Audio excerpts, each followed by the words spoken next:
Hey, what's up guys? This is How to Play Perfect by Ed Sheeran. This is a great song for new guitar players as well as everyone else because it does use some super common guitar chords. You'll notice I've got the capo on the first fret here. That's to put it in the key of the original song. If you don't have a capo, don't worry about it. It'll still work without a capo. Just be aware that if you try to play it along with the song, you will be lower in pitch, so you're not going to sound exactly the same as the song.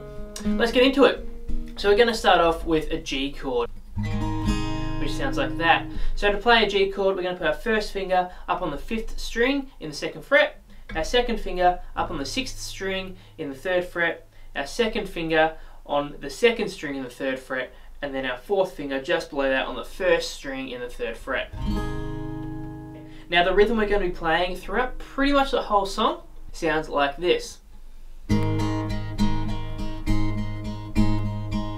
Okay, so notice we're in groups of 3 and we're doing 4 groups of 3 per chord. Now to play that rhythm, we're playing the bass note, okay, so the 6th string for the G chord and also the E minor chord. We're playing the 6th string with our thumb, then we're playing the 4th, 3rd and 2nd strings with our 1st, 2nd and 3rd fingers. And we're only playing the bass note at the start of each group of 3. Bass note, no bass note. Bass note, no bass note.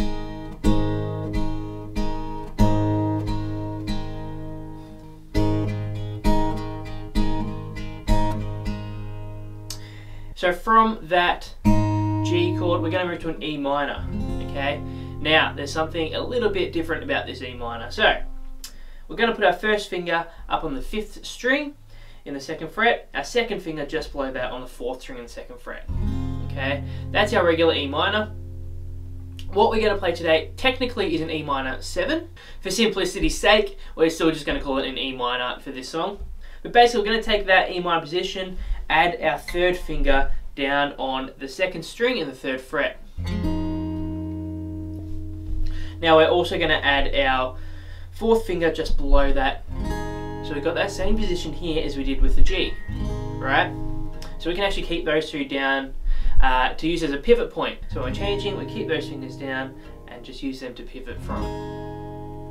Okay, and we're going to play that same rhythm again. Okay, so from that E minor chord, we're going to move to what's called a C add 9. Now the reason why we do this instead of a regular C chord is so that we can still keep that 3rd and 4th finger down, okay? Basically what we want is to hear this D note, okay, so the 2nd string, 3rd fret. We want that to be ringing out constantly throughout every chord. So we have the G, and that note's there. The E minor. Now the C add 9.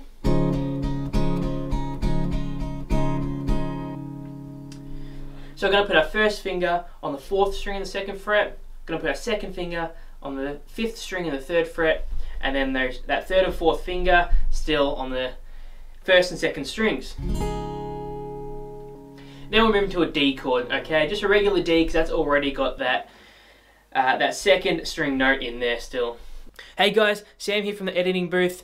Just realised I never even showed you how to play a D chord, so here's a short clip from another video to help you out with that. So we're going to put our first finger on the 3rd string in the 2nd fret, our second finger on the 1st string in the 2nd fret, and our 3rd finger on the 2nd string in the 3rd fret.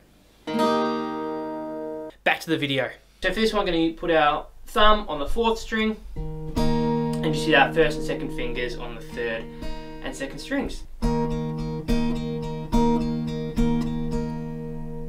Okay, so all together that sounds like this.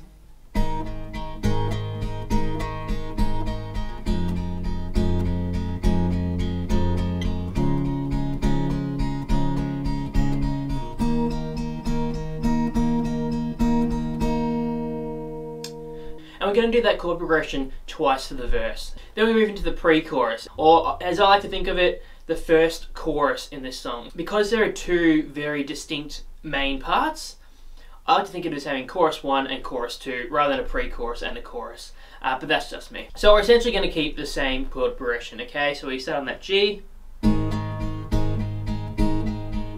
E minor, the C, Now this is the only change in the pre-chorus or chorus 1. Before we move to that D, we're going to go to the G and then to that D.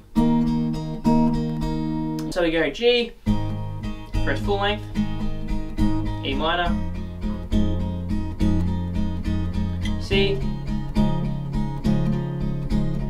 G for half the length, to the D. Then we run through it again as normal.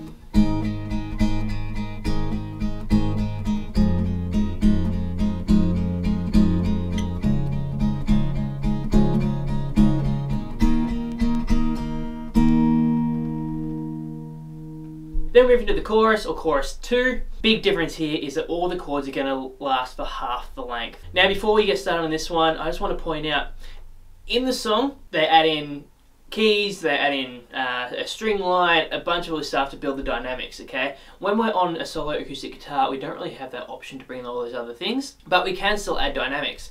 So what I'm going to do now is get my pick and start strumming it rather than finger picking it, okay? That's going to add more volume and so therefore more dynamics and really brings this out as the main part of the song. Now swapping from finger picking to using a pick mid-song can be tricky. So we really have two options here. First, during your finger picking parts, you can kind of hide your pick in between your fingers there, so it doesn't really get in your way. The other option is, if you find that a bit difficult, if the pick keeps falling out or something like that, you can just pretend you're holding a pick and actually use your fingernail instead. So we're going to keep the same rhythm, but strumming it instead of finger picking. What you really want to make sure you do is still keep that rhythmic sort of momentum going, okay? So the first strum in each group of 3, we still want to have a bit more volume. We want to hit it a little bit harder. So we start on that E minor. So you'll hear how at the start of each group of 3, that first strum, I hit that harder to keep that momentum moving. So E minor, move to a C, move to the G, move to the D.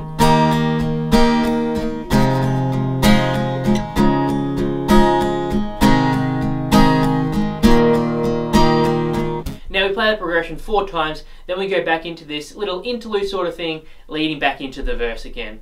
So that goes like this.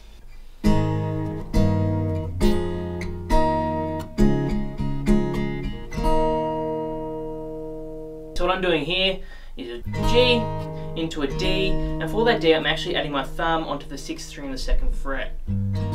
Okay, just so we get this descending bass line movement. If you can't reach that, that's okay. It's not entirely necessary, it just adds a little bit more depth to it. So that G to that D to an E minor, and keeping that 2nd string note there, back to the D, and then we go to a C, and we go back into that finger picking pattern, and then 1 strum on a D.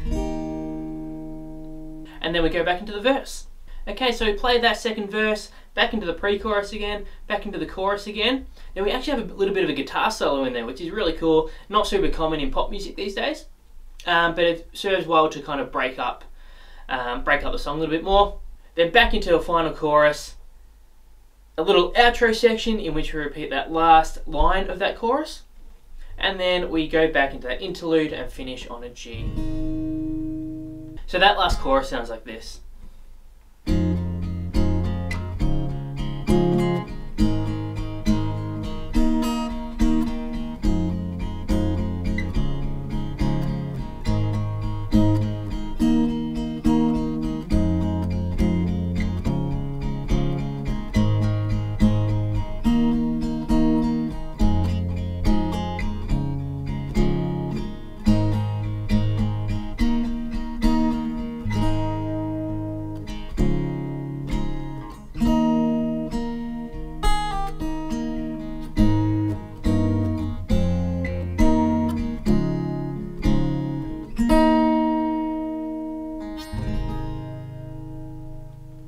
Okay, now you notice in that last time that I played that chorus, I added a little, what we call a D sus4.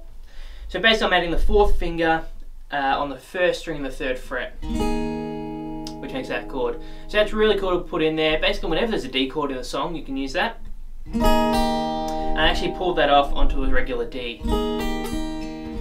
Okay, so that's super common. Another common thing that you'll find in this song, that C add 9 that I was talking about, okay? Whenever there's a G to C or C to G progression, it's really common in pop and rock to go to that C add 9 rather than a regular C, okay? Just because you do have a lot of those shared notes in there. So some other examples, you might recognize this one.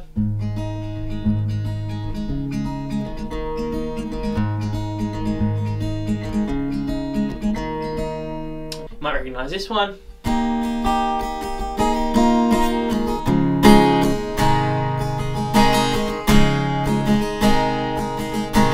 You might recognize this one.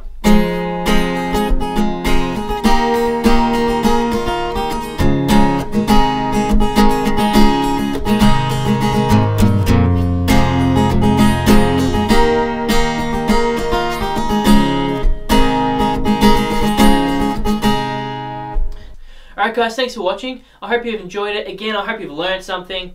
If you have any questions, leave them in the comments below. I'll make sure to answer them. And any song recommendations, anything you want to learn, leave them there too, and I'll try to get to it. Thanks guys, I'm Sam. I'll see you next time.